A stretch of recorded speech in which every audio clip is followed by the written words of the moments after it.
Kaidah nomor 53 masih membicarakan sesuatu yang terkait dengan persoalan kenasaban. Kan di kaidah nomor 52 itu mengaplikasikan sifat Allah, khususnya terkait dengan sifat ma'ani yang tidak tergantikan dan dampaknya pun tidak berubah. Dan di sana secara mendetail diterapkan terhadap persoalan Ahlul Bait. Nah, dilanjutkanlah dengan persoalan yang akan musannif bicarakan di kaidah nomor 53 ini. Sebelumnya kan disinggung di pembahasan kaidah nomor 52 bahwasannya nasab itu ada yang bersifat genetik, ada yang nasab itu bersifat maknawi, yaitu nasab keimanan. Nah, kira-kira dari dua kenasaban ini mana yang paling kuat? Kurang lebih itulah yang akan dijelaskan oleh musannif rahimahullah ta'ala. Langsung saja qala mu'allif rahimahullah ta'ala wa nafa'ana bi ulumihi amin ya Allah ya rabbal alamin. Bismillahirrahmanirrahim. Isbatul hukmi lidzati laisa ka isbatihi bi awaridis sifat. Penetapan hukum pada zat substansi itu bukanlah seperti halnya penetapan hukum bi awaridis sifat pada sifat yang baru-baru datang. Nah, ini seolah-olah hukmu al-ajad itu maksudnya penghukuman terhadap nasab genetik. Apakah sama itu seperti halnya penghukuman terhadap kenasaban yang sifatnya maknawi? Nah, tentu saja hukumnya tidak sama, berbeda. Mana yang paling kuat? Faqauluhu alaihi salatu wassalam, maka sabda baginda Nabi Muhammad SAW, Salmanu minna ahlal baiti. Salman adalah bagian dari kami sebagai ahlul bait.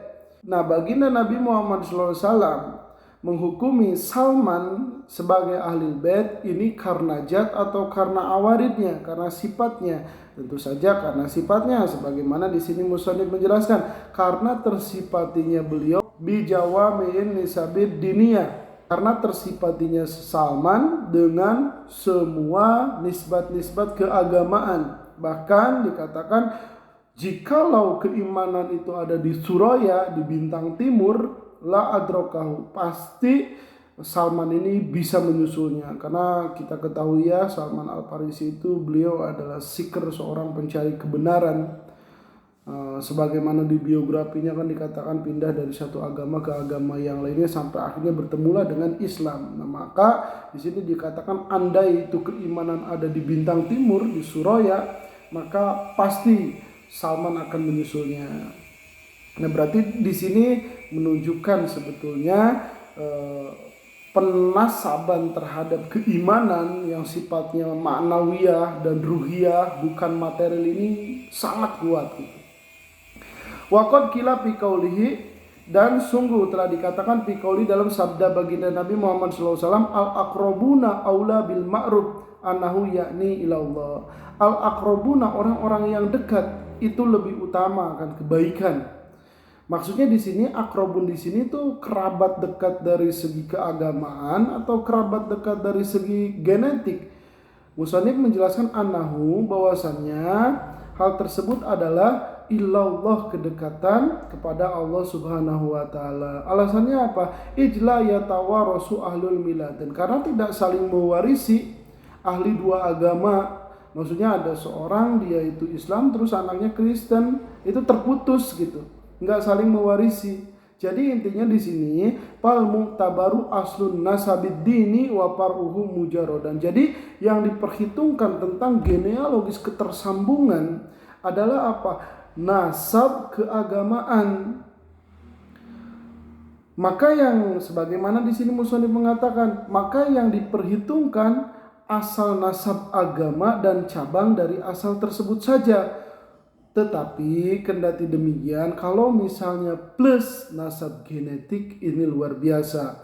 Summa inindopa, kemudian apabila ditambahkan nasab dini ini ilatini kepada nasab genetik, kana lahu muakkidan, maka kepada asal tersebut itu menjadi penguat. Palatul haku rutbatu sahibihi bihalim.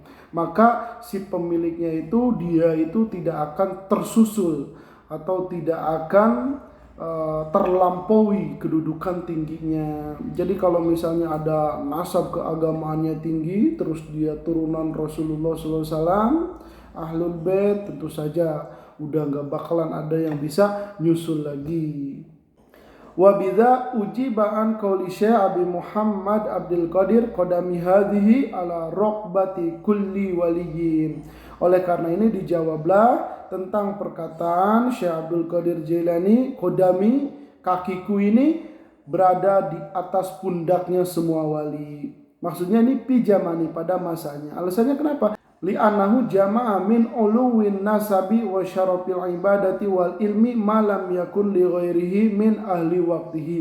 Alasannya karena terhimpun pada Tuan Syekh Abdul Qadir Jailani ketinggian nasab, kemuliaan ibadah dan keilmuan, apa yang tidak ada pada selain beliau, pada ahli waktunya, pada masa hidupnya. Nah, maksudnya di sini adalah ketinggian Tuan Syekh Abdul Qadir Jailani yang tidak terlampaui. Alasannya karena kenapa? Karena menghimpun antara nasab genetik dan nasab keagamaan.